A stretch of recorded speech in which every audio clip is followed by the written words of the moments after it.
What's up, folks? I'm your host, Conrad, on Wednesday Night Reviews, and tonight I'm joined by Caleb, and we're going to talk about two Kickstarters that they have going on currently. So, Caleb, thanks so much for coming on the show. Sure, thanks for having me. Absolutely. Caleb, so I always like to start the same exact way to keep things easy. So, for those of the folks out there in YouTube land who've maybe never seen your face, never heard your name, or any of the comics that you've created, who is Caleb Palmquist? Sure. I am a writer of comics, and I'm best known for my series Unicorn Vampire Hunter. But I've created quite a few different comics and worked with a lot of good, cool people. And I've been making comics for about 7-8 years now. And I got my first Kickstarter was about 5 years ago. So I'm now in the process of my 20th Kickstarter. Wow. Okay. And for all of those different Kickstarters, have you been the writer on them? Yeah. With the exception of 2 campaigns in which I was the editor of a couple of anthologies. Oh, cool. Yeah, I did a couple of anthologies a few years ago and then decided that it was a tremendous amount of work, maybe too much work. And so I decided to focus on my own stuff instead. Fair. Yeah, I've heard the juggling of many different people in order to get everything together, deciding what should go into it, what should get cut, and the rigmarole of just that coordination, let alone printing, all that stuff is intense. Oh, yeah. So obviously we're here to talk about your books. So you've got 2 of them currently that are on Kickstarter.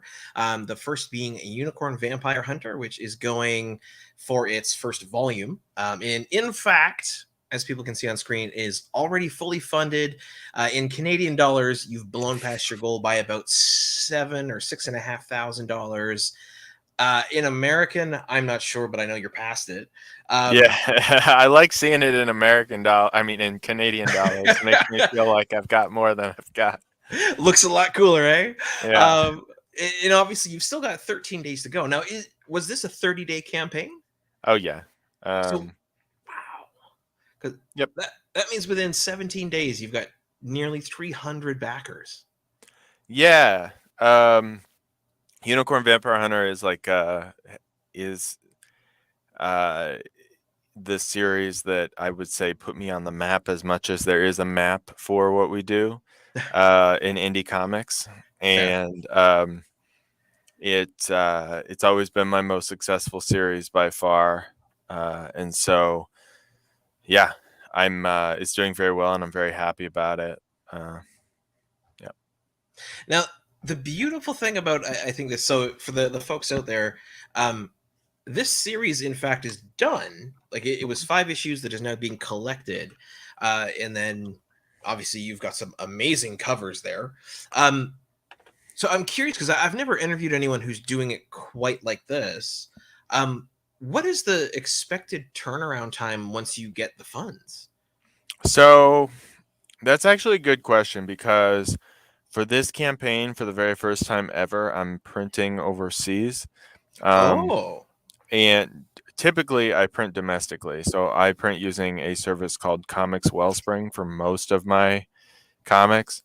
Comics Wellspring won't do a super fancy cloth bound, silver engraved, gilded edged, ribbon bookmark book. So I had to look elsewhere, and I also knew that I wanted to print this in bulk. Yeah, that's the super fancy edition. And so I decided to look into overseas printing for this one, and because of that, I don't actually know how quickly I'm going to get the books. Fair. I am estimating that I'll get the books about 3.5 months after the campaign ends. Certainly, I'm going to be making the order as soon as the Kickstarter money comes in, which is about 2 weeks after the campaign ends. Okay. So to be fully honest, I don't know. I put the delivery for this campaign in December, and I honestly think that might be, at least I think I put it in December. With me. Yeah, I put it in December, and to be honest, that might be a little optimistic. Um, Interesting. I found out that since COVID, this is something I didn't know. Since COVID, like if you're ordering books internationally, like things take a lot longer than they used to. Oh, And so, but I've never done it before. So yeah. I'm going with a printer that's comes highly recommended overseas, but I don't know how long it's going to take. But I certainly am going to be ordering the books. Like you said, it's completely done. So I'm going to be ordering the books as soon as I get the money. Sick. Yep. That's actually really cool. And I wish you all the best on it. You know, knock on wood, it goes easy. But that's interesting. And yeah, like I'm familiar with Comics Wellspring. I'm familiar with a couple other printers. Um, but yeah, that's special. So for the folks out there who may want to get their hands on a copy of your book, or of that book, I should say, Unicorn Vampire Hunter, um, what's it about? Just for the folks who maybe don't know and are jumping in with volume one. Sure. So it is a fantasy adventure comic book about a unicorn who kills vampires with his horn. And that, I mean, that's the elevator pitch. But I think that it's like a pretty heartwarming story about found family and forgiveness. Yeah. I think the thing that I hear over and over from people is that they pick up my books because they seem like the titles are crazy and they seem interesting, and then they're like they come back because the books made them feel something. Yep. So hopefully that's the reaction that people have when they pick up the books, because I think it's ultimately a story um, about forgiveness and family. Yeah, and that's one thing that I guess maybe here's like the start of the difference between me and you. So here's just a particular page pointing to what you said. When I read the books, I definitely picked up on the themes of family, found family, the bonds we make. But I also picked up on things like, especially specifically from like father to son, sort of generational trauma, um, all sorts of negative things that we go through in life, and how to persevere for them. What made you want to write about stuff like that? Whew. Well, I've been banging around on this planet for 32 years, and I've lived through some things, and uh, I guess they say write what you know, and Yeah, you would think that since I'm writing about unicorns and wizards and witches and stuff that I'm not writing what I know, but really this book is like what I know, and that's not to say that I'm like, I think honestly I've lived like a pretty privileged life, I would say. Like I think I've made out pretty well, but yeah, everybody goes through things, and I think that I wanted to be able to write about some of those things, some of those emotions that I've had, and experiences that I've gone through with relationships, um and I just thought, why not set it on a canvas of something that I enjoy, like fantasy fairy tale stories. absolutely. Then one thing I specifically wanted to ask about, because the way that you portrayed all of these different relationships throughout the five issues, which have now become volume, um, like the when we see the Edward and Seamus as kids, and we see how they get sort of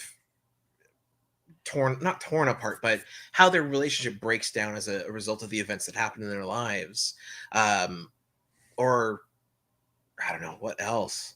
I suppose the a little later on. Again, I don't want to touch on spoilers because I want people to go out and get this book because it's so cool.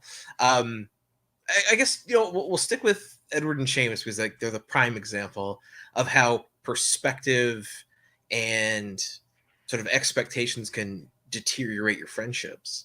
Um, oh, go ahead. No, yeah, no, I mean, you're right. uh I think more than once in my life I've either been a part of or witnessed experience with a friendship where communication breakdowns happen, uh, perspective problems happen, where like things go south and they really didn't need to. Hmm. Um, and that can be very heartbreaking, especially when you realize later on that that's what happened, especially if you realize that you were the one being stubborn. Yeah. So, It that what that's I think that's the biggest thing that hit me, and maybe that just means that I need to call some old friends and maybe realize I've been too stubborn in life. Because the way you wrote these characters was very introspective, very personal, and it made them, well, not necessarily likable, understandable. Um, so you've mentioned you've made a whole bunch of comics before, done a ton of Kickstarters. Um, what was your experience leading into Unicorn Vampire Hunter? on Kickstarter, In comics in general, in writing, all that kind of stuff. well, like I said, Unicorn Vampire Hunter was really the book that kind of uh, built a where I was able to actually build a following, and people Mm, started to pay attention a little bit to what I was doing. And I would say that before that, I was in the boat that a lot of Kickstarter creators are in. That's not to say that I'm like free and clear of the struggle, because I'm not. But the I was in this boat of like, well, we're trying to make stuff and we're making things that we think are cool, but we're not getting traction, and it's a real struggle. And we're mhm. setting low goals and struggling to make them. Um, and I actually had a Kickstarter fail um, in 2019, um, not long. It was about a year before I launched Unicorn Vampire Hunter. Oh, okay. And it was the third Kickstarter for a series that I was doing called A Small Favor, and I was like very invested in it. But it Mhm. was like a space opera thing that was like really long and convoluted, and made sense to me. But it was it was the first book I made, and and um after that Kickstarter failed, I almost quit. Like I was like, Oh. I don't. I guess I was like, it's too hard. I'm not gonna find an audience. I'm not gonna make it work. Um, and I I very nearly did quit, but I Mhm. decided to try a few more things, and then the next year I ended up launching Unicorn Vampire Hunter, and it did really well. Um, and so I Here we are. yeah, leading into Unicorn Vampire Hunter, I was like, I don't know. I was an amateur, and I wasn't sure it would go anywhere, and I was certainly struggling with the whole thing, even though it's really my passion to make comics. So I would, yeah, yeah. That's the truth. It's like Nice. you see someone who's I'm not even really successful. I'm like I would say like I'm moderately successful on Kickstarter, and that didn't come out of nowhere. I mean, that was like 8 years of grinding, Mhm. you know. So What would you say that failure taught you that you brought with you into your next project, which happened to be the first issue of this, that made you successful? yeah, it was I really needed to look at myself and look at the work I was doing and say what really be honest with myself. You know the phrase like killing your babies? Hmm. Yeah, I mean it's a little bit of that. Like what was I believing that the story that I was telling was the right thing, and that I just needed to persist with it no matter what, or should I have, did I need to like take a step back and try something different? And to be honest, it's not like I sold out, because Unicorn Vampire Hunter is way closer to what's like the things that I want to be doing than Oh, the interesting. previous comic was. Yeah. Um, yeah, I had just gotten attached to it. It's something I decided to make, and I got attached to it, and I really wanted to see it through, but it wasn't. Hmm. Yeah. So, but Unicorn Vampire Hunter, I mean, I've had the same poster of a unicorn that I got when I was 6 years old on like in every place I've ever lived. I brought it with me. Really? Just outside this room, it's hanging on the wall in my house. Awesome. So, okay, important question because we're at the 15-ish minute mark, and I always right around now is what I like to ask. So, for the folks who've heard us so far, whether they're watching live or going to watch a pre-recording later, um, how can they get the book? What's the best way? And when it comes to the Kickstarter, sort of what are the options? Sure. Well, right now, if you're listening to it before July 13th, the best way is to go to the Kickstarter. And there's a few different options. You can get the digital book, Oh, or you can oh, get we have two soft cover copies. We have the standard cover, which is by Daryl Toe, and that's going to have spot gloss on it. And then ooh, we have a variant cover by um, Carl Moline, who was the artist of the Buffy the Vampire Slayer comic Fray a while oh, back. cool. Yeah, he's a super nice guy. I never dreamed that I would do a project with him, so that was really cool. And I thought it was very fitting considering that he had worked on Buffy the Vampire Slayer. Um, and then we also have two hardcover copies. We have a standard hardcover, which Nice. is I say standard, but it's still very nice. It's a matte cover hardcover that's got silver metallic stamping on the logo and the spine, and it has a ribbon bookmark. Um, and then we have our premium collector's edition, which is a cloth bound, silver engraved cover with silver gilded page edges and a silver ribbon bookmark. And so it kind of depends if you want they're all very high quality, but they certainly go up in fanciness. So we wanted to have lots of different options for people depending on how fancy they wanted their book. But the insides, you should know, are all the same. The guts of all Hmm. the books are the same. So whichever version you get, even the digital, you'll be getting all the content. Beautiful. And as someone who loves, like, clearly I've got tons of books behind me, books on either side of me, and a massive pile of comics in front of me. For someone who loves hardcovers and physical books, I highly appreciate the extent and the beauty of this sort of your collector's edition. How am I going to ask? You know what? I'll ask it this way. Caleb, did you want to do this for you, or was there like a push to do it? Because like, if I had made my own comic, I would sure as hell want it to look the craziest, best book on my bookshelf. Um, So that there's a combination of things. My letterer, Dave Lentz, who okay. letters all of my comics, we've become very good friends over the last few years, and he's a very talented letterer.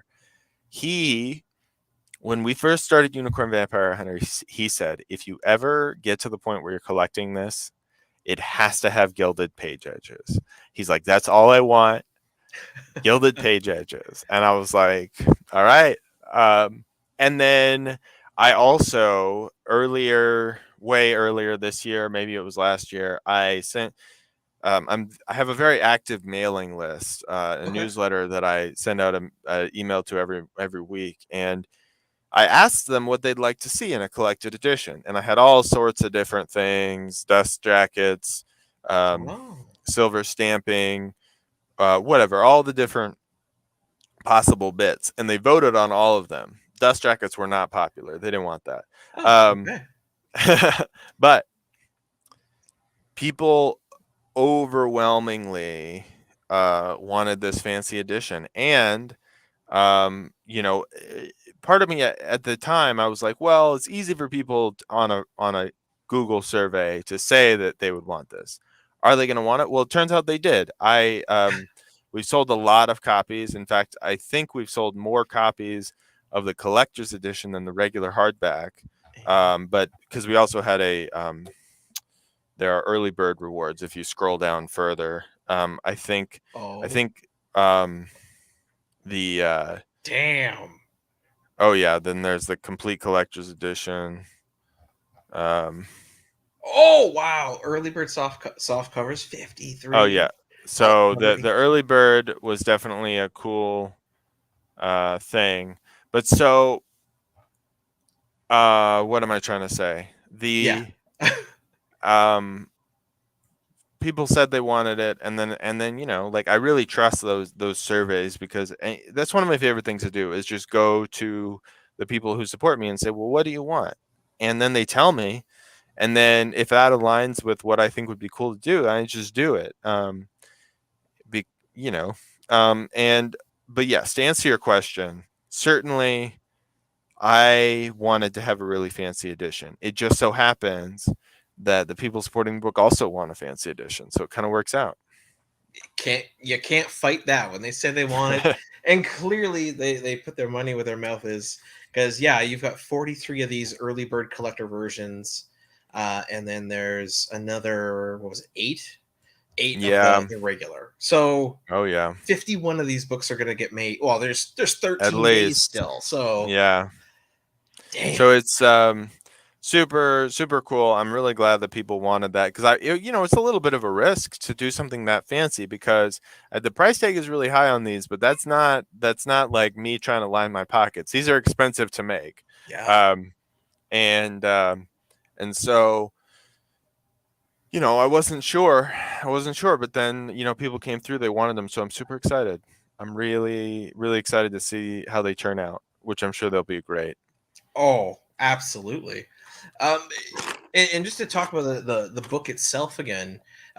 So earlier we sort of touched on the story. Earlier we touched on like the breakdown of relationships between Edward and Seamus. So that, like you said, is entirely because maybe Edward's a bit hard headed and had lacked perspective. What I found interesting, the obvious protagonists in the book, the vampires. Um, a little later on into the story, even their motivations are brought forward. And what I appreciated was you don't have what I would call an evil villain in this book at all. I don't think anyone's just downright evil. I think, That's true. yeah, like when I think about it, every character that does something to anybody else, they're either doing it out of frustration, fear, or some sense of duty and vengeance to those they love. Um, I find those more interesting anyway. So I have to ask, Caleb, what made you want to write a villain like that as opposed to what you could have done, which is just, "Ah, I am a big evil vampire." Like you could have had a flat evil dude like Dracula in a castle and called it a day, but you made them interesting. Why? I love a complex villain. And it's basically like you said. I mean, like the characters in this book, like characters, like people in real life, are you know very few people view themselves as villains. Hmm. I think now there's like sort of a meme now of people saying that they're in their villain arc or whatever. Yeah. But I mean, even when people say that, that's like sort of a goofy tongue in cheek, like, Oh, I'm in I'm my saying, villain arc. yeah, Yeah. yeah, yeah. And so yeah, I I love a redemption story, and I love um a I just like to see that even if a villain doesn't get redeemed, I like to Hmm. see that their motivations are complex and their motivations are not I'm an evil person and I'm going to do an evil thing. I mean, uh, Enrique, the main vampire in the series, is motivated by grief and loss, which are like real heavy human motivations. Yeah. And so uh yeah, I just like I for one thing, I think that villains are more compelling and more interesting when they have real reasons for doing things. Hmm. And also in life in general, I think that everybody deserves a second chance. Um and and I think people deserve continuous chances. I think that one of the hardest things to do is to forgive people and to look past people's flaws and their past. Hmm. And so I work in when I'm not writing comics, I work in um, education, but specifically with Oh. justice involved youth who Oh. have dropped out of high school and often have criminal records. And in my current job, I don't, but in my previous job, I actually worked in a juvenile hall teaching Mhm. classes, and I am just like Wow. really into the idea of um, seeing the good in people, you know. And so, yeah, I that's yeah, that's a long way of saying that I find characters with real motivations more interesting. And on top of that, if you keep reading in volume 2 when that comes out, you may find that I have an interest in um, letting some of those characters actually redeem themselves. Ah. We shall see. So, one, knowing that you work with youth who are going through, say, juvie, they're within the justice system. That's interesting, and I can definitely see now where some of your intrigue in expanding those characters comes from. Also, thank you for doing that, because that is my partner's an educator as well, and just being a regular educator of children, that's difficult. Dealing with them, hormones, mental health issues that come from just regular stress, Oh yeah. parents, all that kind of stuff. So I imagine the kids that you've dealt with who've maybe been pushed to more extremes, maybe violence, theft, whatever it might be, would be even harder. So thank you, because I also am a big believer of second chances and redemption and stuff. um I guess my last question about Unicorn Vampire Hunter before we switch over to your other book, is throughout this book and frankly the next one, you deal a lot with mythology, legends, vampires, unicorns, witches. um in the next one we're going to touch on knights and stuff. Even in this one, Edward is a knight. So there's a lot of legends there, mostly European, but like it's the classical legends that most of us grew up learning about.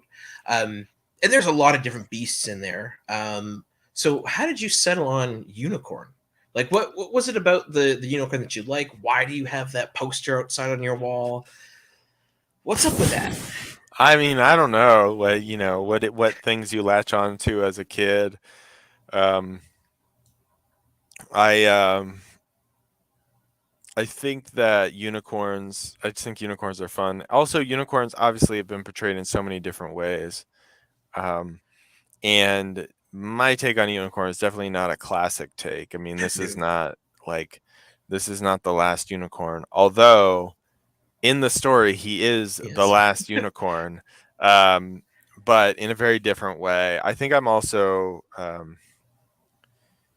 I'm attached to the idea of like being this concept of feeling like an outsider and Hmm. feeling like there aren't other people like you. Oh, Um, okay. of course, if you read the story, what you'll discover is that he doesn't have to be an outsider, and he isn't. And there are people who do understand him. Um, but yeah, so, but as far as why particularly a unicorn rather than other magical creatures, I couldn't tell you. I just think they're fun. Cool. I'll take it. Like it's definitely like the of all the beasts that exist that aren't in some capacity half human, I think they're the coolest. um I also think some of the renditions I've seen of unicorns where they're not like beautiful majestic horses that happen to have a horn, but they're like actually kind of nightmarish monsters, that's cool too. So yeah, like all for unicorns. um then I guess the next thing I want to bring up, or so one for the people out there, if you haven't already, I'll pop this back up. Go to Kickstarter, search up Unicorn Vampire Hunter #1. It's already blown past its goal, so you've got 13 days. Go back the book, get your copy. You can get a digital copy for um, 15 US, $20 Canadian. You can get a softcover for 30, 53 bucks Canadian, 40 US, or just do yourself a treat. Pay the 126 Canadian or the 95 American and get this gorgeous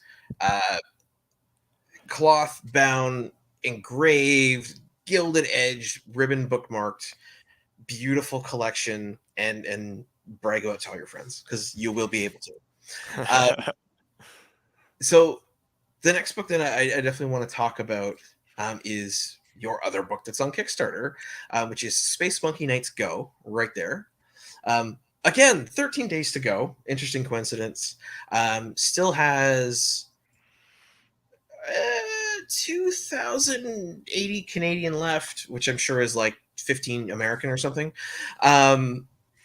So tell us about this book. Sure. So this one, as you can tell, is not as popular, but it's also a brand new series.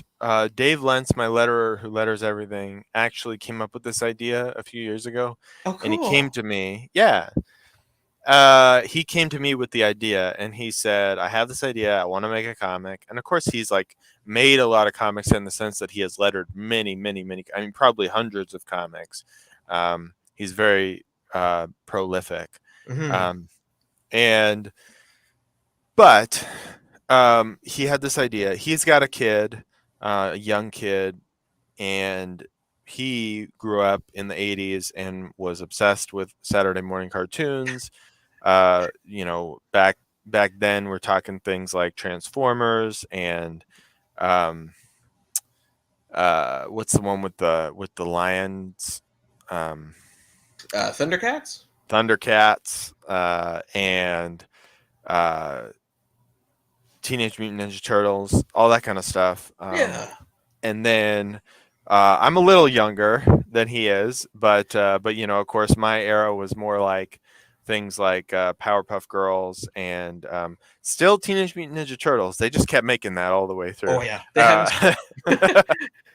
And other things like that, and of course, Voltron is a big influence of this. And so he and I worked together to come up with the characters and the plot, and then I wrote it. And so it's about four monkeys who are sent out into space um, to explore the far reaches of the galaxy. And while they're sleeping in their cryopods, they're supposed to be getting all of mankind's knowledge downloaded into their heads, but instead, by a fluke accident, they only get the knowledge about King Arthur's knights. So they wake up on a distant alien planet believing themselves to be knights of the round table, and they become defenders of the galaxy. I love it. And so, like you said, Dave Lentz, who's been your letterer, came up with the idea. Now, did he bring it to you and say, "Hey, help me flesh this out"? Did he just write the whole thing and said, "Help me No, make this"? he came to me with the concept. So we had been working together, and I guess he must have been impressed by the stuff that of course he was reading my stuff because he was lettering it, Yep. and I guess he was impressed, and he wanted me to write it, um, and so I did, and then we developed it together. Of course, all of the concepts and the characters and everything we worked on together. But then I wrote the script, and then we got Nicholas Torres to draw the book, who I think is just really the perfect artist for this kind of thing. It's definitely fun. Like, it's bright, it's glossy. It is everything I would expect, literally, of a Saturday morning cartoon, especially this panel. Like, that is absolutely like almost Dexter's Lab to me. Oh yeah, for sure. Dexter's Lab is another big one for me, a big influence. Um, so yeah, this is definitely also an all ages book, and that's the intention. Oh, cool. Okay. And between the fact that it is an all ages book, it's Dave's first ever Kickstarter, and Go it's a Dave. brand new series, we're definitely not getting as much traction. And um, but I do believe that it will fund. I believe in this book. I think it's a lot of fun, for sure. Definitely. So yeah. And one thing I want to ask is, given all of the previous stuff you've done, and especially Vampire Unicorn Hunter, where it has a lot of legend and myth to it, this sort of is of that ilk where it's obviously sci-fi in the future, but their AI sort of implants them with all this Arthurian legend. Um, was that Dave's go-to as well? Is he just like another fantasy guy, or is that like something that? So I think that part of the reason he came to me is because I'm the fantasy guy. I mean, Dave is like a cartoon guy. It was his idea to call it Space Monkey Nights Go. I mean, it was always called that from the beginning. Okay. Um, but I also am a big King Arthur guy. I actually have another comic book that I did on Kickstarter earlier this year that is a more serious take on King Arthur, called The Knight and the Lion. Oh. That's an adaptation of a 13th century Arthurian romance about a knight who's best friends with a lion. Um, and that was kickstarted very successfully on Kickstarter earlier this year, and it is part of a series that I'll be doing of graphic novels about different knights, Oh, sort of cool. in the tradition of like through a thousand years, more than a thousand years, there's been like a literary tradition of people retelling the story of King Hmm. Arthur and his knights. And maybe it's conceited of me, but I thought, well, it's my turn at bat. Uh, so I'm doing that, and that's like a much more like that can be silly and fun at times too, but it's a more serious take on King Arthur's Knights. Whereas Space Monkey Knights Go is definitely a very silly take on it, and it's just like a really fun romp, and but it's definitely still inspired by that King Arthur stuff, and Oh and yeah. I studied uh, I studied medieval lit in college. Okay. And I wrote like a huge research project about Sir Gawain and the Green Knight, which is my favorite like thing. And For the record, I did not like the Dev Patel movie, but Oh, okay. uh, that but that was going to be the next one.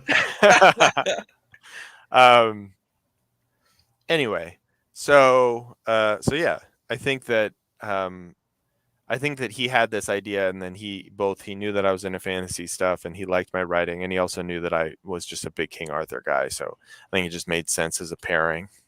Oh, absolutely. And I guess a couple questions. So, for obviously the folks who've backed your book, they know you, they know Unicorn Vampire Hunter. You had near 300 backers. You're happy, you're healthy, you're good to go. Let's just get more of your books made.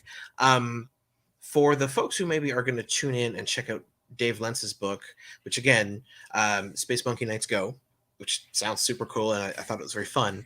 Um, how much of to your knowledge anyway, how much of the art is done for the book? Like, is it fully Oh, done? sure, yeah. No, I was just having a conversation with Nick Torres the other day. It was actually his birthday Oh, yesterday. happy birthday, Um, Nick.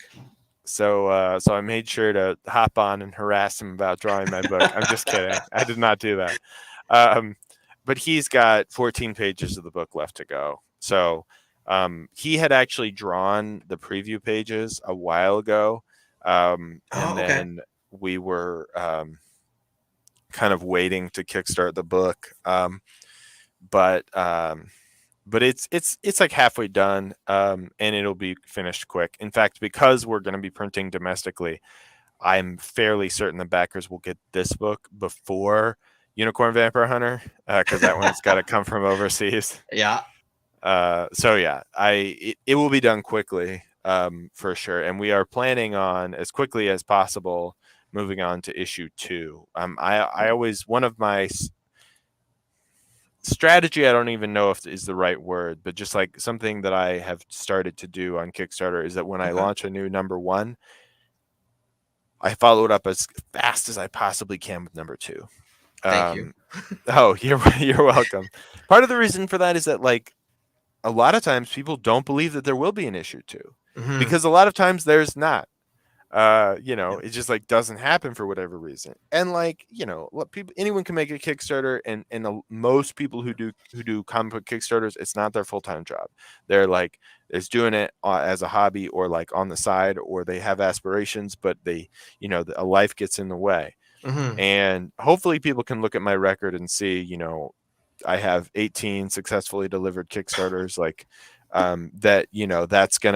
that they're gonna get their books. But I think that it really promotes confidence in a series to get that second issue really quickly. Oh, I agree. And as someone who I've booked my fair share, thankfully I've had only, I think, of all the ones I've booked, two haven't yet shown up, but I'm still getting updates. So I'm like, okay. Um, as someone who A, loves comics, and B, supporting indie, thank you for the quick turnaround on next issue, next issue, next issue. Because I think that's my only pet peeve, really, is when it doesn't come up fast enough. You're like, are you making more? Like, I like this thing. Can I have more of it now, please?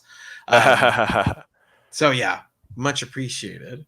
Uh, Yeah, go ahead. Now, yeah, Caleb, we've got about nine, actually 8.5 minutes left, before we're gonna let you go. Um, Normally, I like to get a little bit, ask some not personal questions, but get people to know you. Sure.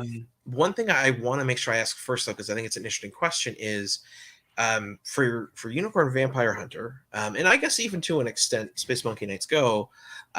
Given the seriousness of the subject matter and how it can be very adult and it's introspective and all these things that we've talked about, the art style on it is pretty cartoony. It's light. There's a lot of soft to it.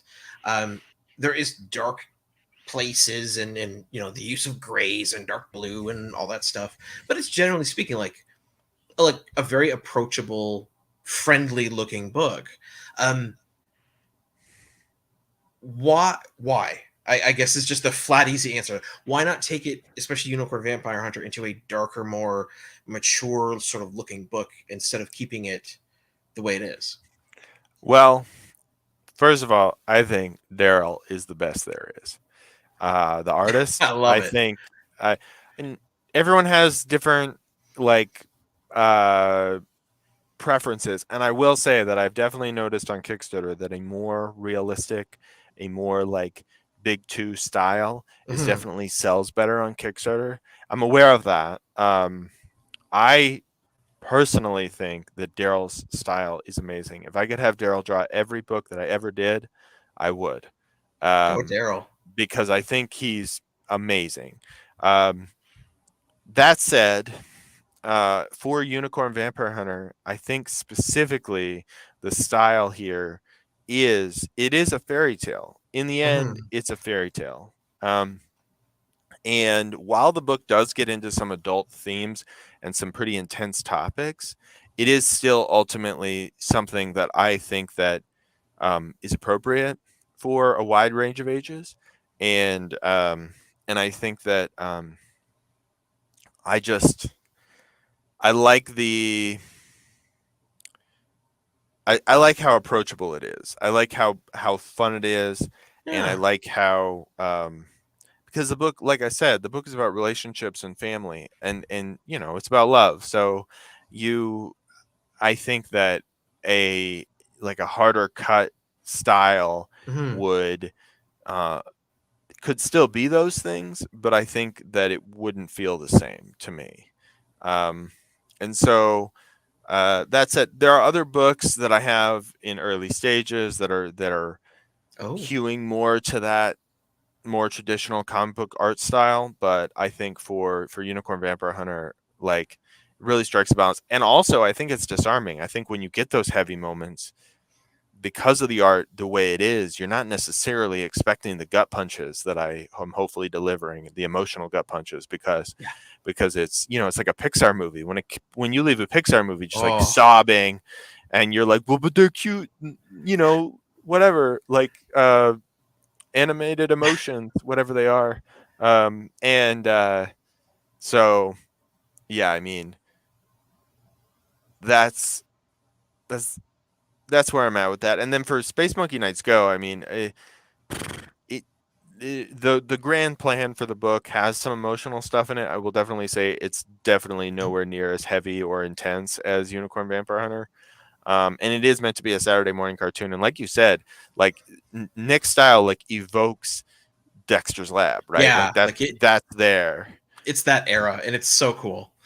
Yeah. So, Unfortunately, I think for every book is a style. I think people tend to associate me with a lighter, more cartoony style. And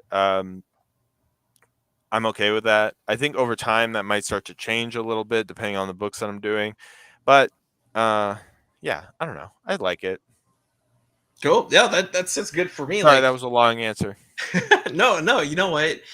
It's true, and I think in answering the choice of getting an artist for your book and what you want it to look like, it deserves a long answer because that's not some easy thing to just be like, oh yeah, this is perfect, let's go. Like, it's your baby. You want it to look right, you want it to feel right, and that's a big part of it. Oh yeah. So yes, we're nearly at the end of the interview. I have the last two easy questions for you. So I guess Caleb, currently, when you're not writing comics and helping redeem children who need a second chance, what is it that you're currently reading, whether it's comics or otherwise? Oh sure.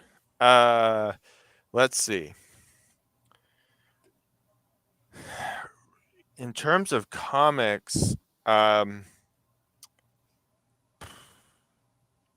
well, the Sixth Gun omnibus launched on Kickstarter, and so I've been going back through my old issues of the Sixth Gun because I love Ah, the Sixth Gun, and I'm like, few like if you're following me in the next couple of years, be prepared for a Western comic because that's my jam, and I've been wanting to do one for forever. nice. Um, And then in terms of other books that I'm reading, oh yeah, and if you haven't read The Sixth Gun, I would recommend it. I mean, obviously this is like they're doing the same thing I'm doing right now, but of course it's The Sixth Gun, which is like one of the coolest comic books ever made. So of course they're making way more money than I am. In terms of they're doing a fancy collected edition. Um, Oh wow. Yeah. yeah, but in terms of books that I'm reading, I recently read The Power by Naomi Alderman, which is an Amazon show right now. And it's just about like this like Earth, but like all of a sudden women all over the world get like electric eel powers basically. And Oh yeah. it like completely changes the whole landscape, like political, like personal, social landscape of the whole world. It's pretty good. I would say though, like a little bit of some trigger warnings with that book. If you do go check it out, there's like some heavy sexual like content, and it's not like a smut book. It's like a real commentary on Ooh. sexual assault. Yeah. So just like be aware of that if you do check it out. But I thought it was very good. That sounds awesome. You know what? I've noticed quickly there was two TV shows. The one that this has been turned into, and there's one based in like Victorian England where something similar happens, where all of a sudden just women start getting like superpowers. So I feel like there's something going on literally or literary wise when it comes to the current path sort of stories that we're going to get, which is exciting. So, The Power by Naomi Alderman. There you Um, go.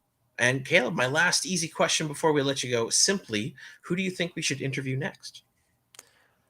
Oh man. Well, I would say that besides my writing partner and letterer Dave Lenz, who would be a great person to interview and any time, he's very funny.